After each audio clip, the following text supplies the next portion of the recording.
రంగారెడ్డి జిల్లా ముఖ్యంగా రాయన్న నియోజకవర్గం కాంగ్రెస్ పార్టీ అధికారంలోకి వచ్చినాక కుక్కలు చింపిన లిస్టుగా అయింది. ఈరోజు రాయన్న నియోజకవర్గంలో రోజు నా పని ఏంటంటే ప్రభుత్వం ఎక్కడ ల్యాండ్ అక్విజిషన్ కోసం నోటీసులు ఇచ్చింది, ఎక్కడ ఇలా పబ్లిక్ హీరింగ్ పెట్టుకుంటున్నది, ఎక్కడ నేను పోయి అక్కడ గ్రామస్తుల తరఫునో లేకపోతే కాలనీ వాసుల తరఫునో మాట్లాడాలనేది రోజు నాకు దినచర్యగా ఇదే అయిపోతున్నది.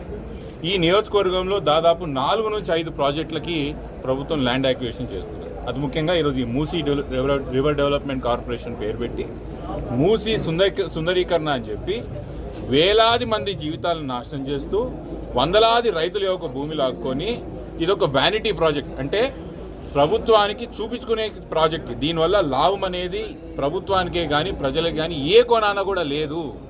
ఇట్లాంటి వ్యానిటీ ప్రాజెక్ట్ని ప్రజల మీద రుద్దుతూ ముఖ్యమంత్రి గారికి నేను ముఖ్యమంత్రిగా ఉన్నప్పుడు ఒక ప్రాజెక్ట్ కట్టాలనే ఒక కోరికతో ఆ కోరిక నుంచి పుట్టినటువంటి ప్రాజెక్ట్.